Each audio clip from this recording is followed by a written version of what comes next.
Good morning, students. How are all of you?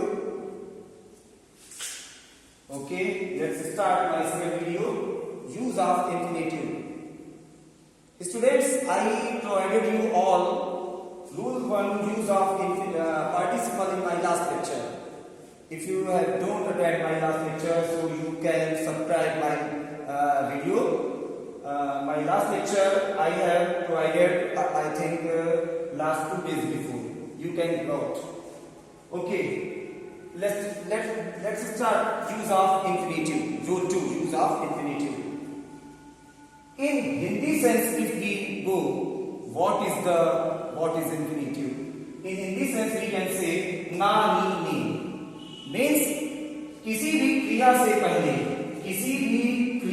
पहले अगर हम to लगाते हैं, if we add to before any verb first form, it means na ni ni. Read means हुआ पढ़. If we add to before it will get sense of पढ़ना. Second example, to play. Play means what? खेल, ना कि खेलना. If we add to in play before play, then the sense will become खेलना. So what we get if we add to before any verb first form, it will become नानी in sense of नानी ने. अगर हम किसी भी क्रिया की फर्स्ट फॉर्म से पहले अगर हम टू लगा देते हैं तो वो नानी ने का सेंस देता है. एग्जाम्पल देखिए, give him a chair, he will sit on it. उसे एक कुर्सी दीजिए, he will sit on it, वह इस पर बैठेगा. You have to make the sentence in use of infinitive. So how can we make sentence? Give him a chair to sit. We can see here to is used here before the verb first form. So in easy sense we can know better if we use any verb first form before to, it will get the sense of infinitive. किसी भी क्रिया की first form से पहले अगर to लगाते हैं तो वो infinitive का सेंस देता है, नानी ने का सेंस देता है. दूसरा example, she had 3 daughters. She wanted to educate them. She sent them to America. Here is given 3 sentences in different parts. So we have to combine it. Let's combine. She sent her 3 daughters to America to educate. She sent, उसने भेजा अपनी तीनों पुत्रियों को कहाँ? America. किसके लिए? To educate means what? Educate is a verb here. शिक्षित to करने के लिए. उसने अपनी तीनों पुत्रियों को शिक्षित करने के लिए अमेरिका भेजा. This is the use of infinitive. In second sense of infinitive, use of to and to. He is very poor, he cannot afford a car. Listen carefully, students. If there is given very in a first sentence, you have to remove it. And after removing very, you have to put here to, T-O-O. And in second sentence, here is given cannot. You can remove cannot and you have to place infinitive to before the verb. Afford means what? Afford means होता है वहन करना, afford करना. तो वहन नहीं कर सकता, वह इतना गरीब है कि वह एक कार को वहन नहीं कर सकता. तो मैंने क्या किया? इस cannot को हटाया और इसके स्थान पे मैंने infinitive to का यूज किया. सॉरी, यहां पर बाई नहीं, यहां पर अफोर्ड ही है. To afford a car. ये हुआ बच्चों यूज ऑफ इंफिनिटिव. अब हम पढ़ते हैं आगे rule 3 use of nominative absolute. Listen carefully बच्चों, ध्यान से देखिएगा. Nominative means what? Nominative you can say in other way subject.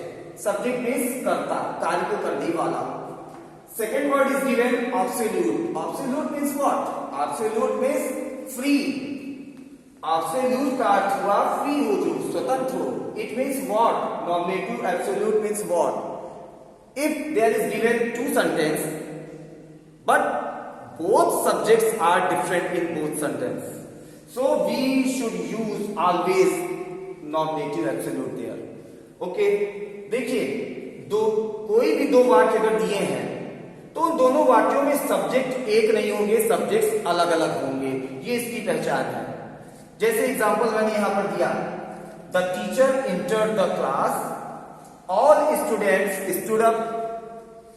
The teacher entered into class, शिक्षक ने कक्षा में प्रवेश किया, सभी बच्चे खड़े हो गए। अब आप देखिए यहां पर ध्यान दीजिए, teacher is a different and second subject is also different. Both subject is not same here. Both subject is different here. So let's synthesis. First of all, we put here first nomination. सबसे पहले क्या करेंगे synthesis करते समय? पहला subject रखेंगे यानी कि द टीचर। उसके बाद हम नॉमिनेटिव का यूज कैसे करते हैं? हैविंग लगाते हैं और उसके बाद वर्ब की थर्ड फॉर्म लगाते हैं। तो हमने सबसे पहले पहला नॉमिनेटिव लगाया द टीचर, उसके बाद हैविंग, और हैविंग के बाद हमने वर्ब की थर्ड फॉर्म लगा के, फिर मैंने थर्ड फॉर्म के बाद जो अदर था, बचा हुआ क्या था? द क्लास, ये अदर ऑब्जेक्ट बचा था वो रखा। उसके बाद आप ध्यान दीजिए, दूसरे सेंटेंस को हम एज इट इज, जैसे लिखा है वैसे ही उतार देते हैं। तो आपको ये ध्यान देना है कि नॉमिनेटिव एब्सोल्यूट का यूज हम बहुत सिंपल तरीके से कर सकते हैं। कैसे? दोनों वाक्य के सब्जेक्ट अलग अलग होंगे। For example, the sky came up, the stars came up in the sky, full stop, आकाश में सितारे निकल आए। दूसरा सेंटेंस दिया है, द फॉग डिसअपियर्ड। फॉग बच्चों कोहरा, धुंधला आप कह सकते हो, धुआं, धुंधला, धुंधलापन। The sky, the stars came up in the sky, the fog disappeared. आकाश में तारे निकल आए, कोहरा अदृश्य हो गया। दोनों वाक्य के सब्जेक्ट बच्चों एक है या अलग है? बताइए। पहले वाक्य का सब्जेक्ट है द स्टार्स और दूसरे वाक्य का सब्जेक्ट दिया है द फॉग। दोनों सब्जेक्ट अलग अलग हैं, तो आप क्या करेंगे? सीधे सीधे आप नॉमिनेटिव एब्सोल्यूट का यूज करेंगे। कैसे बनाएंगे? सबसे पहले पहला सब्जेक्ट द स्टार्स, उसके बाद क्या लगाएंगे आप? उसके बाद आप लगाएंगे इसका जो एग्जांपल बनता है, जो इसका फॉर्मेशन बनता है, ये देखिए। सबसे पहले फॉर्मेशन मैंने यहां लिख दिया है। सबसे पहले पहला सब्जेक्ट आप लगाएंगे यानी कि द स्टार्स मैंने बताया। उसके बाद आप क्या लगाएंगे? Having, having. उसके बाद वहां पर दिया है केम अप, अब आप उसका थर्ड फॉर्म बनाएंगे, कम, केम, कम। तो यानी कि the stars having come, other क्या बचा बच्चों? इन the sky, in the sky. फिर उसके बाद आप देखिए, जैसा यहां देखिए कॉमा लगेगा, क्योंकि जब दूसरे सेंटेंस को आप एज इट इज जैसे लिखा है वैसे ही आपको उतारना है, तो आप उसके पहले बच्चों एक कॉमा लगाएंगे। ठीक है बच्चों, I think, I hope you would all understand. I will meet you next lecture. Okay.